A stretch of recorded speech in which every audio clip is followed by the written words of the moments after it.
What up, Jason? Say it like it matters, for goodness sake. What up, Jason? What's the time where you are? It is 11:50 a.m. 10 You to say 12. that with such grimace and such like, oh God, this is so too early in the day. For Really? me. I know, this guy is being so hard on me. Stop. I'll stop. Ladies, thank you for making the time, and congratulations on an extraordinary song. I did do the thing that I'm supposed to do, is like kind of figure out that, wait, there's a whole history Good. for this song. But I now understand, having listened to the history to get to this point, why this particular track is so important to you, because it's been an interesting road, it would seem. Yeah. So I think the question really is, how did the two of you, very disconnected souls, connect and create this extraordinary piece of music? Do you want me to lead? Go ahead, please. So I think we're both coming from such, like you said, different but big and full gravity of histories that we have gone through. And I think it's been interesting in the last kind of 45 minutes with different interviews, the word that keeps coming up, and it's very au courant. It's like, really what this is resilience. And in my own history, what I've gone through and what she's gone through, which we both can elaborate on, I think it's like these second lives, these rebirths, these reincarnations. Sometimes I don't even say reinvention, I say evolution, because you need to go through that, and you need to, for at least for myself and Esjay, I can speak for you now, is as she does, you know. It's perfect. It's my baby. Is go through something that is uncomfortable, because great change happens when sometimes your back is against a wall and you can't see immediately the future. You are describing a birth. You are describing the birth. And you know what? You're not wrong. You're not wrong. So it's been a birth, literally physically, because I've had 2 babies back to back. And it's been a birth and rebirth to meet someone like this brilliant mind, and a woman, which I have not experienced yet in working with a collaborator as a woman, where we do everything together, has brought such a deeper meaning, like you said, in the arc of Miss Velvet. And I really think in the last 8 months, this entity, Miss Velvet, and the brand and what it means, and even Miss Velvet is kind of even bigger than just even us. It's turning even into an energy, right? And an energy for, and I can speak about my gender, my women, seeing a lot of women in their 30s or late 20s evolving into their 30s, or late 30s about to make a shift into their 40s, these big, like, pivotal changing moments in someone's life. So yes, Hallelujah is coming on kind of the heels of that metamorphosis. And it's also part of something that's even bigger called Triptych, which I can't wait to send to you so you can seven tracks of beautiful. Exactly. And so there is something that's deeper there, but finding someone like this in my chapter that I'm in right now has been so kind of just eye-opening, and we keep saying grateful, because it's not every day that you meet, especially in this industry, a collaborator, a woman collaborator, and I think someone that's so fearless and energetic in allowing me to not even judge. Like, there's no ego, there's no judgment. It's safe place. It's a safe place. It's like, let's, as you said, birth is a great word, is let's birth the next iteration of Miss Velvet. Sure. But now, Esjay, because you've not said a single word, how the hell did you guys, where did you meet? In a supermarket, like walking down an aisle? How did the two of you guys manage to marry this extraordinary energy that you've just described?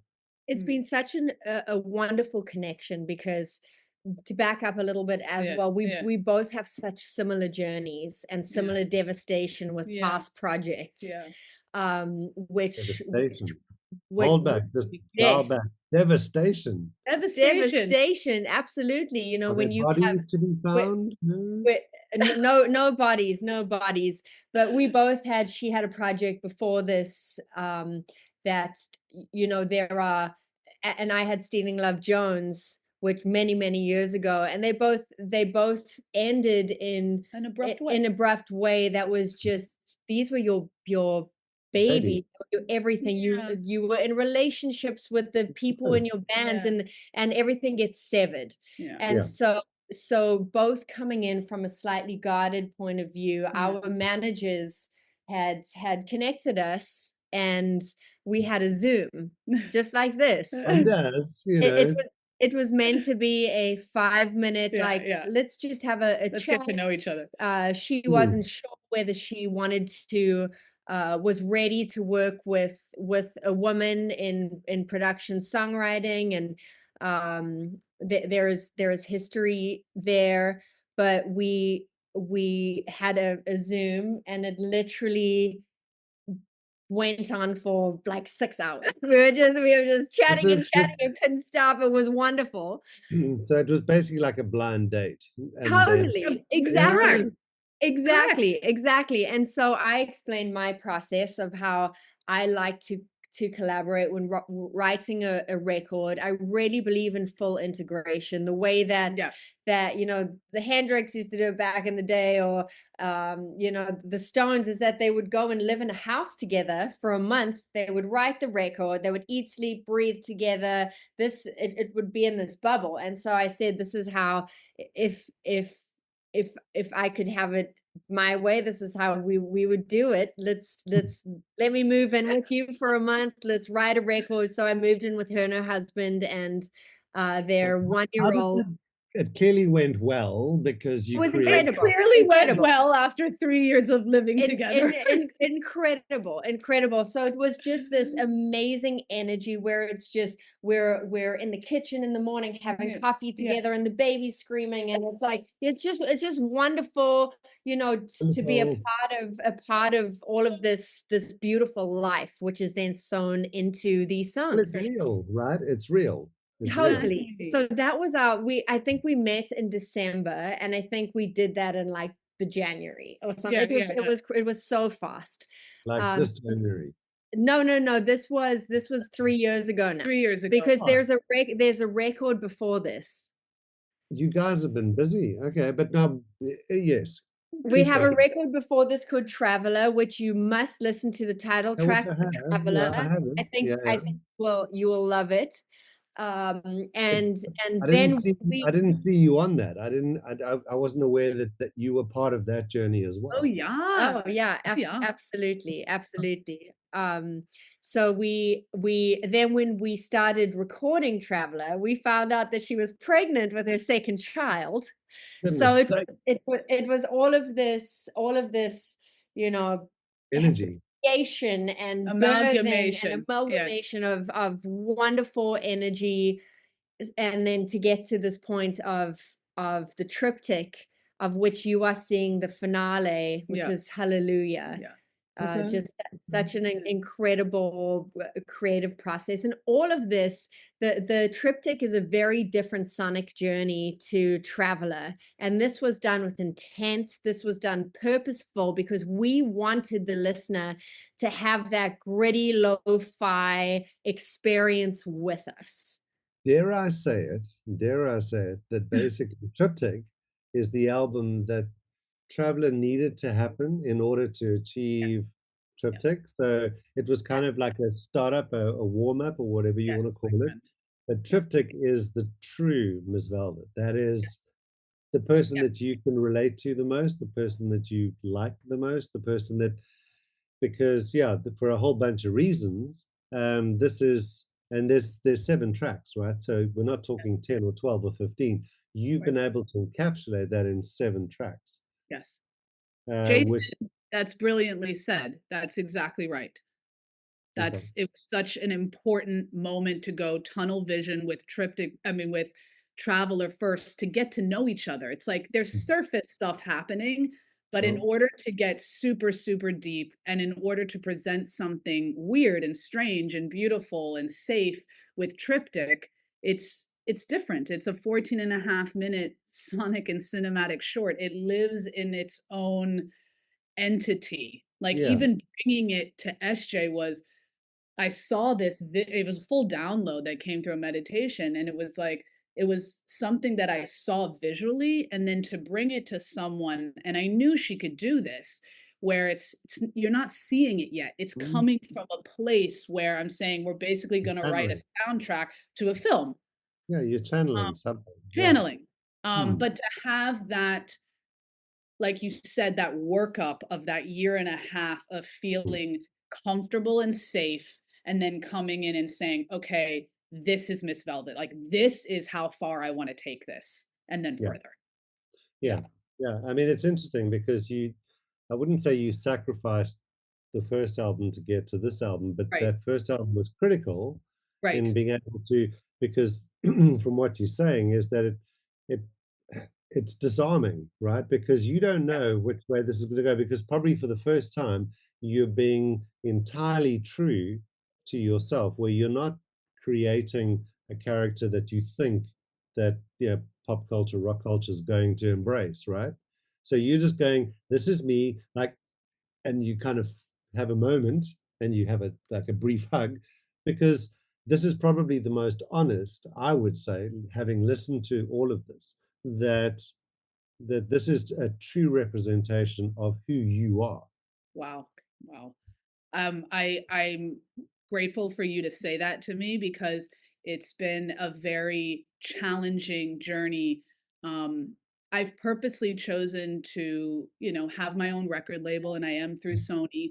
But it's been purposeful decisions, because I feel like it's this catharticness of like, I don't have a choice.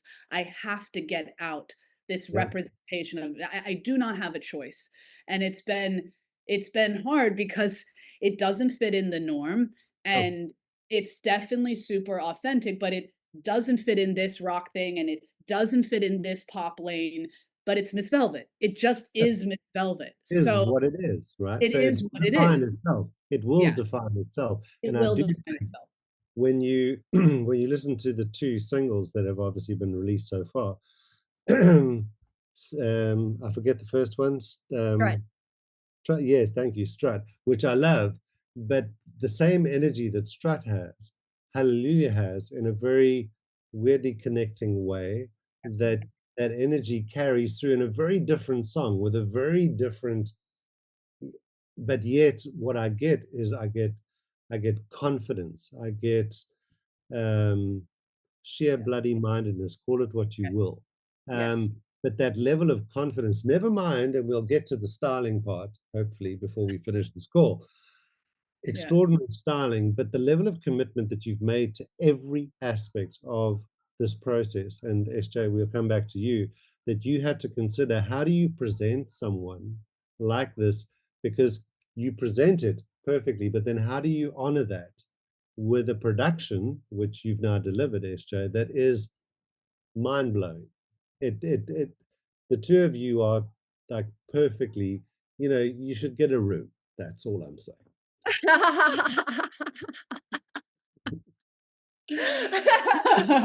Well, that would be weird. That would be weird. No, metaphorically, people. Yeah, metaphorically speaking. We are like the perfect marriage. Like, there couldn't be. This is everything that you would want a relationship to be. Like, it really is. It's just, there could not be a better partnership. And having the weight of and honor and privilege of being able to articulate her vision sonically has been such a joy, because it's also been wonderful because my hands haven't been tied. She is her own A&R. She is obviously, there will always be outside forces being like, oh, it needs to be more this way. Oh, it needs to be more this way. Oh, that song needs to have a bigger hook. There will always be. But this has been very take outside opinion, meditate on it, and just very, very focused and going, we're here to create art. And what does that mean in a sonic format too? There are millions of different choices we could have made for this. We could have made this sound any way we wanted it to, and it was just very purposeful. The intent was right, and I keep using those words because it was for how it matches to the visual. Is in that lo-fi, warm. It's just we've created a world. She's created a world and allowed me to be a part of it. But the thing is, what you speak to is a level of confidence and comfort that, you know that you are safe. So therefore you can literally present as you truly want to, because I get a sense that maybe up until more recently, you presented in a particular way. Now this is literally no holes barred. This is the true you, which I would assume it's way more rewarding to watch back and go, that's, regardless of anything, whether it's loved or hated, this is who I am. And if the world loves it, great, but I have to be true to myself. And what I get is like raw honesty. I get raw energy from Esjay's production. But that confidence is just, it's addictive. It really is. It's a glory to watch. It's just so well said. Thank you for, it's nice to sometimes hear this. It's like, we're not that insane. Some people get it. But I think too, it's what you said, the confidence is like, she's come from this background. I've come from this background. We've both been burned. We've both been dogged in this crazy business of step by step, moving it forward, moving through these things, and then feeling safe, and then saying, okay, like you said, if people get it, they get it. If it finds a home, it finds a home. But I know, and I say this all the time to my team, to people in the industry around me, I have to get on stage every night. I have to do that, not you. I have to do that, right? So it needs to come through, and it needs to connect in the most guttural, deep way. And that's the circulatory. That's the gorgeousness of that circulatory energy, like we're having right now with this human contact. But in order to get that human contact at the most visceral level, it's got to be authentic. And you can read, I feel like you can, even in today's day and age, even through like Instagram, if something isn't that, because like the production and things, you see it. It's like you see the bullshit. You see the bullshit. But I do, what's been very cool too, and like we can talk about Instagram and social media in a positive or a negative way. But what's been cool is this is direct to consumer right now, right? So everything that we want to put out, even if someone is saying, well, I don't know, okay, let's test it, right? Let's test the theory. Let's see if that direct to consumer, if they're going to buy into that even. So it's been interesting, is even like a testing device is like, let's put it up. Let's see the vibe. Let's see if they're going to connect to this essence now. And not that it's that an all end be end, but it has been interesting to find what I call my velvets, and the beautiful messages that they send to me, because I'm like, you know what? That's one person, that's 10 people, that's 20 people that are feeling what you just said, what you're feeling. There's no rules. There's no right, Jason? Right now. There's no more rules. No, exactly. But now I know that this song will resonate with South African audiences. And obviously Esjay having been born here and worked here professionally for, I don't know how long you've been away, Esjay, but the point is that she is South African. She understands the African fabric, right? And a song like Hallelujah talks to our Africanness, for lack of a better term. Yet the song is universal, not the label. The point being that this is a song that could resonate and will resonate in South Africa, which is, yes, compared to America, smaller audience, but South Africa weirdly has broken a lot of international artists from here. Right. And it just needs, it's a bit like any song, you need one person, one voice, one platform. You know what I mean? I know exactly. And I think Hallelujah has that potential to do that. Not that you need South Africa to launch what is already an established career, but it would be really awesome if that happened, right? It would be amazing if that happened. It would be this full circle for you, for just sure. like, whoa, incredible moment. And I believe the South African audience is such a vital part of the whole international music ecosystem. You've said that. Yeah, you've said that. I think that us as South Africans often disregard the power of the South African music industry. And the South African music industry has, just like you said, has broken many international artists' careers. So this is just going to be another lift. Another one. No, but ladies, I realize I have 3 minutes left. Oh my God, what these are? I know.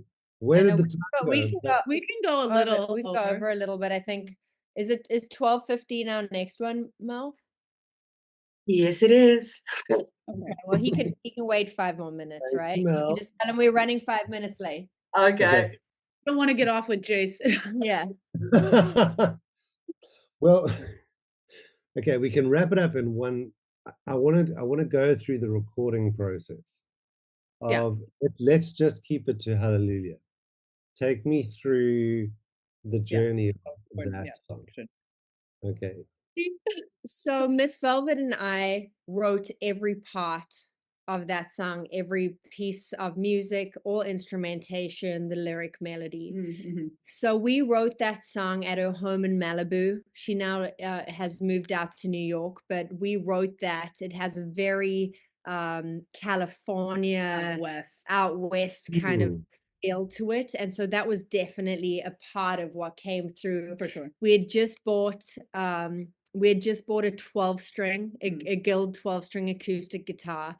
We wanted to start writing songs that maybe had a little bit more of a 12-string instrument, a 12-string influence, and Hallelujah came out of that, starting with the riff, the da-da-ba-da. So it was built off of the guitar.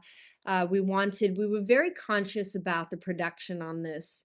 The rhythm of it, we wanted to pay tribute to Rambling On, Led Zeppelin. So we did that. The percussive element, we tracked that with the drummer playing on his leg. And I'm not sure whether it was in Led Zeppelin, whether it was on his jean pants or but it was leather pants. Yeah. So we were trying to capture that, brushes, the drums really just giving us a foundation without being overwhelming. The bass and the drums just being really intent on how those two instruments played together. And the voices, I mean, never mind your own, but the chorus is just, you could shut all of that down and go a cappella. I'll send you the acapella. It's fire. It's so amazing. And Miss Velvet and I built that choir together in the studio, just with our voices, just going, great, this is part A, this is part B, this is part C. Yeah. So how we went is, once we went into the studio, we had hired session musicians. And then the session musicians had played the parts. So we had programmed drums, I played the bass and the guitar parts. We had obviously the reference vocals, and then our reference choir. You had the scaffolding, Yes, basically. so the scaffolding was exactly there. blueprint, and then we built it out. We built it out from there, and it was really special having just having the choir there to be able to hear what we had dreamed in our heads, everything come to life. And again, I want to hear this. You have to send it to me, Mel. We'll send you the acapella. Yeah, we will. Because it makes sense to me, because when I listen to it, and even when I watch it, which is even more compelling because it goes to obviously the short film, is that when we watch all of it in unison, then it weirdly makes sense. But if you close your eyes, it still works. So totally, no part relies on the other, but combined, you've got something extraordinary. Totally. So I look forward to that. I'm being honest with Mel. I'm going to go now because she's got people that want to talk to you, and we could talk for days. And Jason, may I ask you one amazing favor that I just loved the way that you were articulating some of the project about Miss Velvet. I would love to get a quote from you. If you can send it to Mel, I would love to have a quote from you. I think it's just been very refreshing to hear you speak about Miss Velvet, Triptych, Hallelujah, however you want to structure it. I would love to have a quote from you from South Africa and No, you're most welcome. I'll do it. It may be quite long. I would love it. Send me everything you got. You can edit from there. It was just brilliant the way you are articulating some of the things about taking us to my true authentic self on this project. So I'm so pleased. But ladies, congratulations. Thank you. Thank you, Jason. Amazing. And keep doing what you're doing, and do not question for a second what you are doing to not be true, because I think what you're doing is you've pushed the needle. Keep pushing that needle, because you're about to define, I think, a new genre that may seem like a leap, but I feel it, and so yeah, do not doubt for a second. Not that you do. Love that in the quote, my friend. All right. Big love to you. Thank you.